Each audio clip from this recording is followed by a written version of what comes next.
حضرت سلیمان کے خط کا ادب کیا، فقط خط کا ادب کیا. اس نے کہا میرے پاس ایک معزز خط آیا. ایک واقعہ قرآن مجید میں بیان کیا گیا ہے، ملکہ سبا، ملکہ بلقیس اور حضرت سلیمان علیہ السلام کا واقعہ. اس واقعے کو قرآن نے بڑی جامعیت سے بیان فرمایا. اس واقعے میں بے شمار ایسی باتیں ہیں کہ جن سے انسان اگر درس حاصل کرے تو انسان اپنی زندگی کو بدل سکتا ہے. تو انہی ڈھیر ساری باتوں میں سے ایک چھوٹی سی بات میں بھی آپ کی گوش گزار کرنا چاہتا ہوں. حضرت سلیمان علیہ السلام نے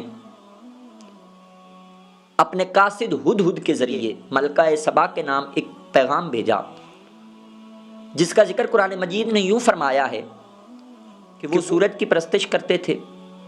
شیطان نے ان کے اعمال ان کے سامنے خوشنما بنا کر پیش کیے تو حضرت سلیمان نے اس مشرک قوم کی طرف، اس گمراہ قوم کی طرف ہدہد کے ذریعے ایک پیغام بھیجا.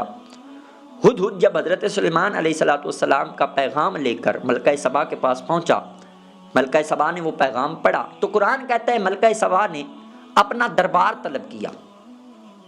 اس کا دربار لگ گیا، درباری بیٹھے ہیں. اب ملکہ سبا نے جو پہلی سٹیٹمنٹ دی، اس خط کی پہلی سٹیٹمنٹ وہ ذرا ملاحظہ فرمائیں. قرآن کہتا ہے ملکہ سبا نے جو سب سے پہلی سٹیٹمنٹ دی وہ یہ تھی کہ قالت یا ایھا الملأ انی القی الی کتاب کریم. ملکہ اپنے درباریوں میں بیٹھی ہے اور حضرت سلیمان علیہ السلام کا خط آپ کا قاصد ہدہد لے کے آتا ہے.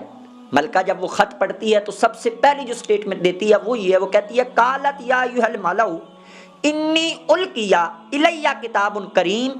اس نے کہا کہ اے سردارو، بے شک میرے پاس ایک معزز خط آیا ہے، ایک عزت والا خط آیا ہے. یہ اس پیغام کا پہلا تعارف تھا جو ملکہ نے اپنے دربار میں اپنے درباریوں کے سامنے رکھا، اپنے درباریوں کے سامنے پیش کیا. قرآن مجید نے بیان فرمایا کہ انہ من سلیمان و انہ بسم اللہ الرحمن الرحیم اللہ تعالی علیہ واتونی مسلمین. جی آگے اس نے وہ تعارف پیش کرنے کے بعد اس خط کا مضمون پڑھ رہی ہے. وہ کہتی ہے کہ بے شک یہ خط حضرت سلیمان کی جانب سے آیا ہے اور اس کی تحریر یہ ہے کہ بسم اللہ الرحمن الرحیم. حضرت سلیمان فرما رہے ہیں کہ تم مجھ پر سر بلندی کی کوشش نہ کرو اور میرے فرما بردار بن کر میرے پاس آ جاؤ. اب یہ اس خط کا مضمون تھا جو ملکہ نے بعد میں بیان کیا.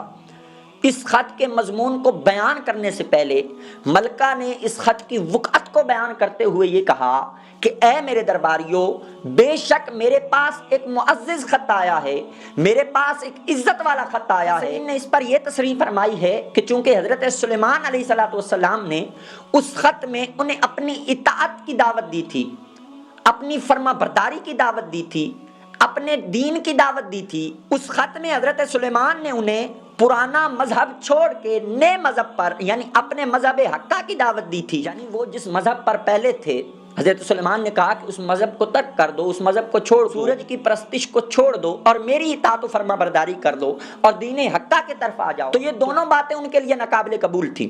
یعنی ایک کہ وہ اپنی بادشاہت کے سوا کسی اور کو بادشاہ بنا لیں، کسی اور کی سربراہی کو قبول کر لیں، اور دوسرا یہ کہ وہ اپنے آباء و اجداد کے مذہب کو ترک کر کے، یعنی جس میں وہ سورج کی پرستش کیا کرتے تھے، وہ اپنے آباء و اجداد کے مذہب کو ترک کر دیں اور ایک نئے مذہب پر آ جائیں، اپنے اجداد کے مذہب کو چھوڑ کے اس مذہب حقہ پر آ جائیں اور حضرت سلیمان علیہ السلام کی نبوت کو قبول کر لیں، ان کی بادشاہت کو قبول کر لیں. تو یہ دونوں باتیں اگر عقلی اعتبار سے کسی بادشاہ کے سامنے رکھی جائیں کہ جناب تم اپنی بادشاہت کو ترک کر دو، تم اپنے مذہب کو ترک کر دو، بادشاہ کا رد عمل یقیناً سخت ہوگا. بادشاہ کو بظاہر اس سے اختلاف ہوگا اور اختلاف کرنا بھی چاہیے، مگر ان دونوں باتوں کے باوجود ملکہ نے جب اس خط کو پڑھا اور اس خط کی جو پہلی سٹیٹمنٹ پیش کی اس کا تعارف کرواتے ہوئے حضرت سلیمان کی نبوت کی تعظیم میں، نبوت کی تکریم میں، حضرت سلیمان کی عزت عظمت کو بڑھانے کے لیے اس خط کو ایک معزز خط کہا جو کہ ایک معزز کی طرف سے آیا تھا. مفسرین فرماتے ہیں کہ حضرت سلیمان علیہ السلام کا ادب اختیار کرنے کی وجہ سے اللہ نے ملکہ سبا کے دل کو نور ایمان سے منور فرما دیا. تو یہ وہ وجہ تھی. ملکہ سبا نے حضرت سلیمان کی سمت سے آنے والے خط کی تعریف بیان کی. اس نے اسے ایک معزز خط کہا کیونکہ وہ ایک معزز کی طرف سے آیا تھا. علماء مفسرین فرماتے ہیں فقط یہ وجہ تھی کہ اس نے حضرت سلیمان کا ادب کیا، حضرت سلیمان کے پیغام کا ادب کیا، اس نے اس کی تعریف بیان کی. اسی ادب کی وجہ سے اللہ نے ملکہ بلقیس کے دل کو نور ایمان سے منور فرما دیا. تو ادب بہت بڑی نعمت ہے. یہ ادب جب بندے کو عطا ہوتا ہے، جب کسی کو عطا ہوتا ہے، تو سب سے پہلا جو کرم ہوتا ہے وہ اس پہ کرم یہ ہوتا ہے کہ اللہ اس کے دل کو نور ایمان سے منور فرما دیتا ہے. تو آئیے ادب کیجئے.